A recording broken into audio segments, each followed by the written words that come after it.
थोड़ा सा आगे बढ़ते हैं। कल इमरान खान साहब ने जलसा किया, वहां पर उन्होंने दोबारा से अपनी जो एक तरीके से जो दबाव है इदारों के ऊपर उसको बढ़ाया है। खास तौर पे जो इलेक्शन, ज़िमनी इलेक्शन आ रहे हैं जिसके ऊपर आप लोगों की भी नजरें हैं, पीएमएलएन की भी नजरें हैं, लोड शेडिंग है, महंगाई है, तो इस दौरान ये इलेक्शन जो है इसको ये ठीक ठाक मुकाबला होगा पीटीआई वर्सेस पीएमएलएन का। इसमें क्या खान साहब ने एम्पायर के रोल के हवाले से कहा कि वो किन के साथ हैं, जरा ये सुन लें।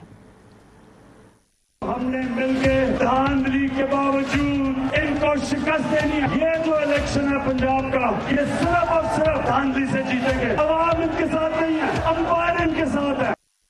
सो फवाद साहब, एम्पायर उनके साथ हैं और पंजाब में ये इलेक्शन है, तो फिर आपकी तवक्कुआत क्या है? क्योंकि इस मुल्क में तो एक हिस्ट्री है, जो एम्पायर हैं जिधर वो जिनके साथ होते हैं मोर और लेस जरा आसानियां होती है उनके लिए, दूसरे को बड़ा स्ट्रगल करना पड़ता है, बड़ा जोर लगाना पड़ता है। इस वक्त जो हमारे यहाँ जो सिचुएशन है पंजाब में ना, वो बड़ी इंटरेस्टिंग है। इस वक्त ये है कि 173 पीटीआई और पीएमएलक्यू के वोट हैं और 173 पीपल्स पार्टी और पीएमएलएन के वोट हैं और 4 जो हैं वो इंडिपेंडेंट्स हैं जी। वो जाहिर है हर इलेक्शन से पहले अपनी बारगेनिंग जो है वो करेंगे। इसके साथ ये जो इलेक्शन है 20 सीटों के ऊपर है। अब जब एम्पायर की बात करते हैं पीएम इलेक्शन कमीशन की, उसमें यकीनन बड़े मसाइल हैं। मसलन अभी मैं आपको बता सकता हूँ कि शेखुपुरा से जो हल्का है वहां पे 8000 वोट उस हल्के से शिफ्ट कर दिया गया और 26,000 वोट उस हल्के में इंक्लूड कर दिया गया। अब आप ये देखें कि इतना बड़ा आपने उस हल्के की वोटर लिस्ट जो है उसके साथ खिलवाड़ किया है। उसके बाद हमारे जो मुजफ्फरगढ़ के हमारे कैंडिडेट हैं मौजम जतोई और यासर जतोई, उनके लोगों के खिलाफ असली के पर्चे किए जा रहे हैं।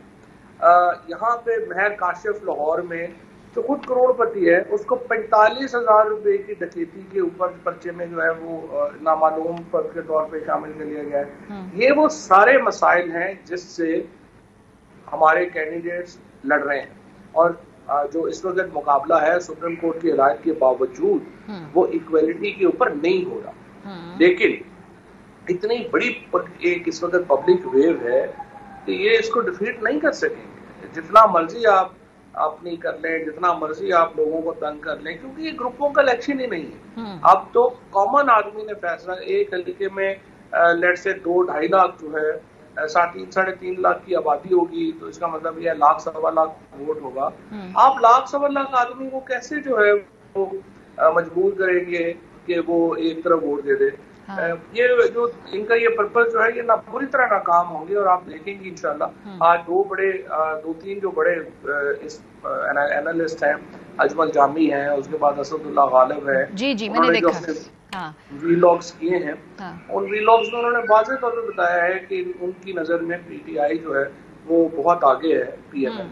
मेरी भी मालूमात के मुताबिक फवाद साहब, जहां जहां लोड शेडिंग का दौरानिया ज्यादा है वहां वहां पीटीआई मजबूत होती जा रही है। मैंने हल्के वाइज जब थोड़ा सा जायजा लिया है कि भाई जहां पे 3 से 4 घंटे से ज्यादा लोड शेडिंग है उसका फायदा पाकिस्तान तहरीक इंसाफ को है और हुकूमत ये बात जानती है। तभी मेरा ख्याल है दिन में कोई 3-4 प्रेस कॉन्फ्रेंसेज हो रही हैं इस हवाले से। ये जो सुप्रीम कोर्ट का फैसला आया है इसमें खास तौर पर यह कहा है कि जी ये यकीन दहानी भी कराई जाए कि शेड्यूल के मुताबिक साफ शफाफ ज़िमनी इंतखाबात होंगे।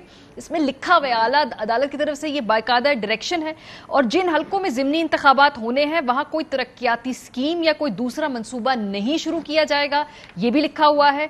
कोई भी रियासती मशीनरी, एजेंसी या फर्द किसी को हरासा या इलेक्शन पर असरअंदाज नहीं होगा। तो ये तो वाज़ेह अदालत ने लिखा हुआ है। ये तमाम बातें आप कह रहे हैं, तो क्या आपको लगता है कि इसके फैसले के ऊपर अमल दरामद इन हकीकत में होता हुआ नजर आएगा? नहीं, अभी तक तो अमल नहीं हो रहा। अभी हम डाटा जो है इन 2 दिन में इकट्ठा कर रहे हैं और मुझे लगता है कि हमें दोबारा सुप्रीम कोर्ट में तौहीन अदालत के लिए रजू करना पड़ेगा आईजी और चीफ सेक्रेटरी के खिलाफ, स्पेशली जिस तरीके से इंटरफेरेंस हो रही है और इलेक्शन कमीशन का जो अमला वहां पे मिली भगत कर रहा है। क्योंकि आप मुझे बताएं ना, आप खुद ही एक एमपीए का हल्का है जिसका टोटल वोट ही जो है वो लाख है। अगर आप उन्हें उसमें जो है वो 26,000 वोट इंक्लूड कर दिया, 8,000 वोट एक्सक्लूड कर दिया, 34,000 वोट जो है अगर आपने उस हल्के का ऊपर नीचे कर दिया है तो उसकी शफाफियत कहाँ होनी है? तो और इतनी जो जल्दी में या जितना जो कम है वो चेक कौन करेगा कि कौन सा वोट आया है, कौन सा वोट गया है? तो हमें सुप्रीम कोर्ट में जाना पड़ेगा कि इसकी लिस्टें जो हैं उनको बरकरार रखा जाए जो पिछली जिनके ऊपर इलेक्शन हुआ है, और इस तरह की धांधलियों से इलेक्शन कमीशन को रोका जाए। क्योंकि हमारे इस वक्त माशाल्लाह चीफ इलेक्शन कमिश्नर जो है वो लोन के लिए आपको पता ही है, वो तो मरियम नवाज से भी ज्यादा एक्टिव है। अच्छा, ये जो आप लोग फोन कॉल्स की बातें करते हैं, खासतौर पे यास्मीन राशिद साहिबा ने कहा, सो ये सवाल पूछा गया आज मलिक अहमद खान साहब से, उन्होंने इसको एड्रेस किया, उन्होंने कहा हमें बताएं कि कहां से फोन कॉल्स आ रही है, हम इसके जिम्मेदार हैं। जरा क्या कहा सुनिए। आपकी यास्मीन राशिद साहिबा से मैंने 27 तारीख को प्रेस टॉक की और मैंने कहा कि आपने आज ये बात की है और उस पर आपने कहा है कि यहाँ पे कोई रियासती अदारों के अफसरान इलेक्शन प्रोसेस के अंदर को मुदाखलत कर रहे हैं, तो टेल अस वन, एक हमें किसी प्राइवेट नंबर से आई कॉल का जिक्र भी लाकर दिखा दे तो हम जिम्मेदार हैं, हम आपके उस उठाए गए सवाल पे, दिए गए सबूत पे आपको जवाब देंगे कि अगर कोई चीज ऐसी आई। जी फवाद साहब, वो कह रहे हमें बताएं, हमें नंबर्स बताएं, कौन कॉल कर रहा है, हम आपको जवाब देंगे। ये मलिक अहमद खान साहब ने आज कहा, मैं दूसरी दफा ये कह रहा हूँ आप लोगों से। नहीं, लेकिन प्राइवेट नंबर मतलब वो कैसे वो बताएंगे कौन किस नंबर से कॉल आई है। अब वैसे भी अहमद मलिक और इनको क्या पता, जो है चीजें हैं वो बहन और यास्मीन राशिद ने खुल के बताया है, लेकिन बहरहाल इन चीजों को भी टैकल करेंगे। और जो अपना ये जो PMLN है, ये तो बेचारी इस खेल में एक स्टूज ही है ना, इस्तेमाल ही हो रहे हैं, इनको क्या पता। अच्छा, क्या मतलब इस्तेमाल हो रहे हैं? वो इस वक्त मुल्क में के अंदर वो हुकूमत है, वो हर फैसले की पॉलिटिकल ओनरशिप ले रहे हैं, वो तो ओनरशिप ले रहे हैं उन पंजाब में पड़ने वाले उन डंडों की भी जो आपके कारकुनों को पड़े थे, और जो इस्लामाबाद के अंदर शेलिंग हुई, लाहौर में शेलिंग, उस सबकी वो पॉलिटिकल ओनरशिप ले रहे हैं। वो स्टूज कैसे? तो वो किसका कहे? क्यों ले वो पॉलिटिकल ओनरशिप? क्या मजबूरी उनकी कि उनको उसकी जरूर पॉलिटिकल ओनरशिप लें? नहीं, मजबूरी है ना, उन्होंने कीमत वसूल की है। जब आपने कीमत वसूल कर ली है तो अब आपको मजबूरी है आपकी, आपने हर चीज की लेनी है।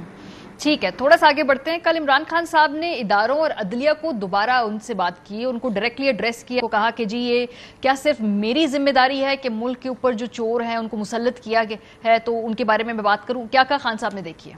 इस मुल्क के इदारों से पूछता हूँ, मैं अपनी अदलिया से पूछता हूँ कि क्या ये सिर्फ मेरी जिम्मेदारी है?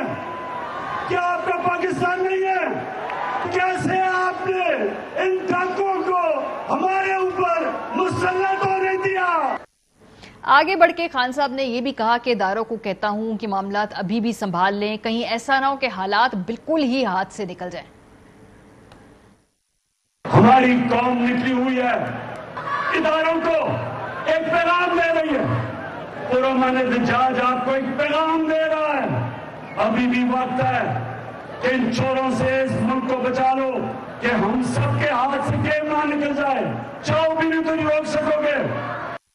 फवाद साहब, खान साहब क्या चाहते हैं? पहले इदारों में हम एक एक करके बात कर लेते हैं, क्योंकि एक तो ऑब्वियसली वो एस्टैब्लिशमेंट को मुखातिब कर रहे हैं, तो वो क्या चाहते हैं एग्जैक्टली इस वक्त?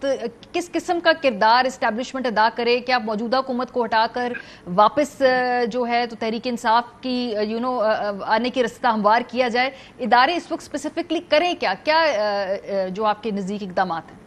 असूली तौर के ऊपर तो ये सियासी जमातों को आपस में तय करना चाहिए कि क्या करना है, लेकिन बदकिस्मती से इस वक्त ये जो मौजूदा हुकूमत है, क्योंकि इनके पास कोई पावर नहीं है और ये सिर्फ एक डमी हुकूमत के तौर के ऊपर काम कर रहे हैं, लिहाजा इदारों से ये कहना पड़ रहा है कि आप इस निज़ाम के अंदर अगर इस्तेहकाम लाना चाहते हैं तो फिर नए इंतखाबात करवाएं।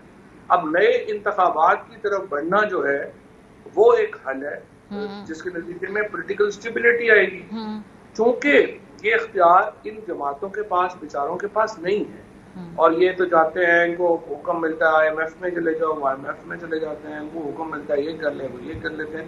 तो इनका ये तो एक बेचारे ऐसा एक टटपूंजिए जो है वो सारे सिर्फ अपने प्रोटोकॉल वगैरह के चक्कर में है। सो रियल डिसीजन मेकर जो है वो पाकिस्तान की एस्टैब्लिशमेंट है और इसीलिए इमरान खान उनसे बात कर रहे हैं कि अगर पाकिस्तान में सियासी इस्तेहकाम चाहिए आपको तो उसके लिए आप अपना किरदार अदा करें। सियासी इस्तेहकाम का खाका इलेक्शंस है, इलेक्शंस के बाद जो है एक अगला भी तो मरहला है ना, एक हुकूमत बनेगी, उसके सियासी इस्तेहकाम के लिए फिर क्या आप लोगों के ज़हन में खाका है? क्योंकि ये पीपल्स पार्टी PMLN भी सियासी हकीकत तो है, वो भी कुछ नशिस्तों के ऊपर अपना मैंडेट लेकर आएंगी, तो फिर तो वो वही लोग हैं ना जिनको आप कह रहे हैं कि ये चोर हैं, ये कैसे आ जाए, वो वापस पार्लियामेंट में भी आएंगे। तो क्या फिर ये सियासी इस्तेहकाम का आपके नजदीक खाका है क्या भाई?